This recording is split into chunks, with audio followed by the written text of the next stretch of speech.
There is a city in southern Italy where people live under a volcano. Not metaphorically, literally. You can see it from the window while drinking your morning coffee. You can see it from the street, from the market, from the sea. And scientists agree on one thing. It will erupt again. They just don't know when. 3 million people live around it anyway, which raises a question that doesn't have a simple answer. Why do people choose to live this close to destruction? Because Italy doesn't run from it. It never has. And once you see how this country works, you start to realize something even stranger. Some of the most beautiful places on Earth were built exactly where they shouldn't exist.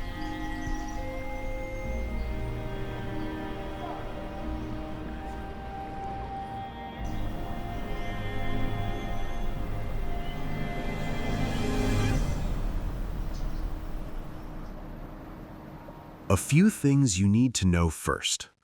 Italy has more UNESCO World Heritage Sites than any country on Earth.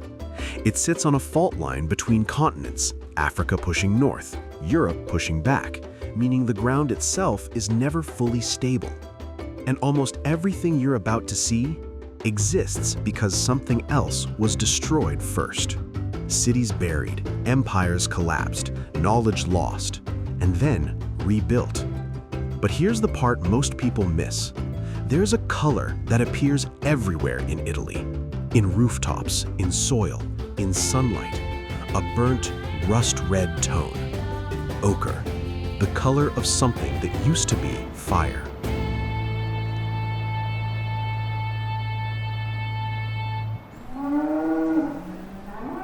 We begin in Naples, and immediately it feels different. The streets are loud, not chaotic, but alive. Voices echo between buildings, laundry hangs overhead like flags, the smell of coffee mixes with salt air and something frying nearby. And then you notice it. Vesuvius, still watching. A man stands behind a small espresso bar near the port. He moves fast, pouring, serving, barely looking up. You ask him if he ever thinks about the volcano. He shrugs. È sempre lì, he says. It's always there. Then he hands you your coffee and moves on. In 79 AD, that mountain erased entire cities. Pompeii, Herculaneum, gone in hours.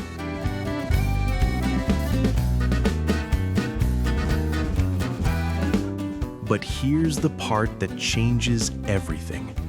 What the eruption destroyed, it also preserved. Walk through Pompeii today, and you don't just see ruins, you see moments. A bakery frozen in time, a dog curled into itself, a family still together, life interrupted and then held in place for 2,000 years. And that leads to something unexpected. Sometimes, destruction doesn't erase history. Sometimes, it protects it.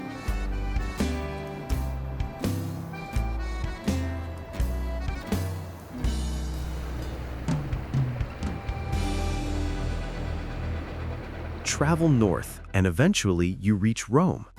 And Rome doesn't feel like a city. It feels like layers. Stand on any street, and beneath you are centuries stacked on top of each other. Medieval roads, Roman roads, ancient foundations. You're not walking on the present, you're walking on everything that came before it. And then you see the Colosseum. It's bigger than expected, heavier, real in a way photos never capture. But here's what most people don't realize. A large part of it is missing. Its stone was taken, reused to build churches, homes, entire neighborhoods. Rome didn't protect its past, it used it. A tour guide gestures toward a nearby wall. This, he says, was once part of the Colosseum. Same stone, different purpose. And suddenly the pattern becomes clear. Nothing here stays the same, it just becomes something else. The Pantheon survived because it became a church. Ancient temples became foundations. Ruins became resources. Rome doesn't preserve history, it transforms it.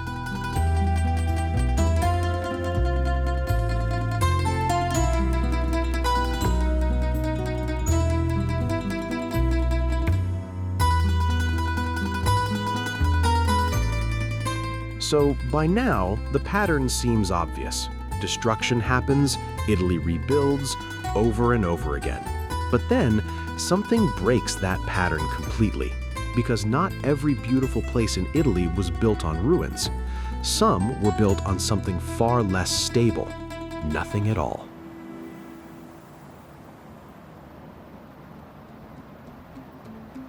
Venice shouldn't exist. It wasn't built on land.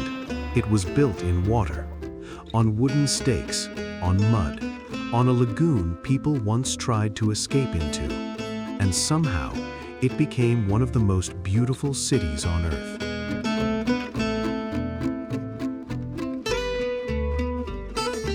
You arrive by train, and the city just appears, floating, quiet, unreal. No cars, no engines, just footsteps, water, echoes.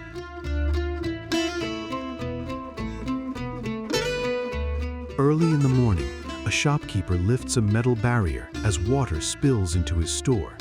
He doesn't panic. He's done this before.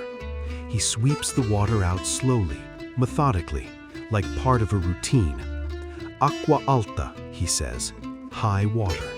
It happens more often now. Venice is sinking, about 2 millimeters every year. And still, people stay. Still, the city adapts. Because Venice wasn't built despite impossible conditions. It was built because of them.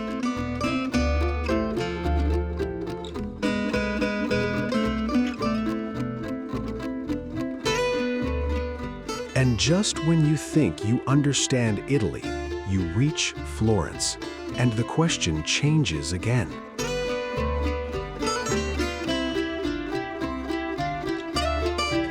Because here, destruction didn't just shape survival, it triggered something else entirely, something explosive.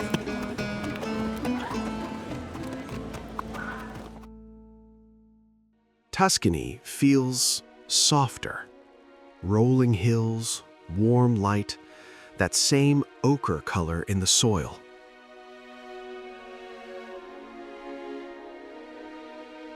But Florence is different.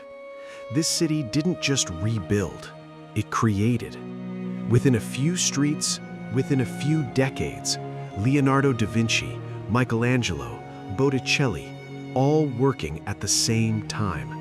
A concentration of genius that has never happened again.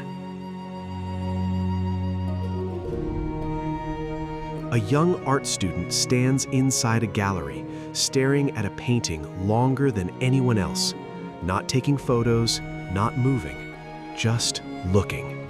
Because something here feels different, and it should.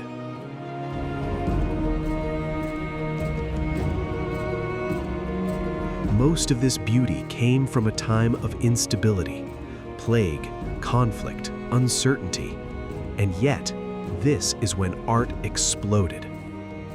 Which leads to a quiet realization. Creation doesn't wait for perfect conditions. Sometimes it comes directly from chaos.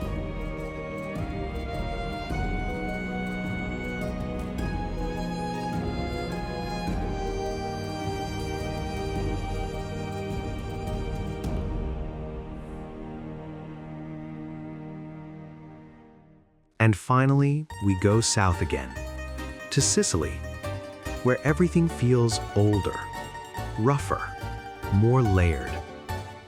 And at the center of it all, Mount Etna, still active, still erupting. A vineyard worker walks between rows of vines growing out of black volcanic soil. You ask him if eruptions worry him. He shakes his head. The soil is why we're here. Because what destroys also creates. Etna's eruptions make this land some of the most fertile in Europe. The wine here, some of the most sought after in the world. And standing there with heat rising through the ground beneath your feet, you understand something simple. Italy is not finished. It is still being shaped.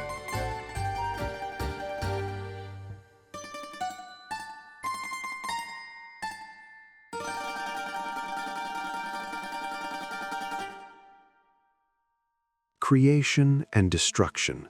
Most places try to separate them. Italy never did.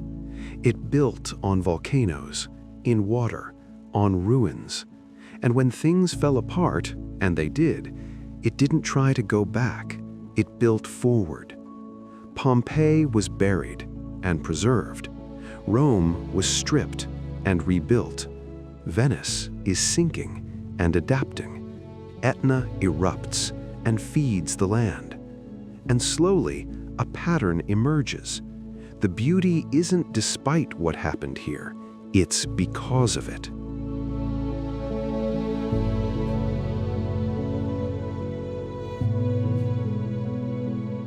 So here's the question.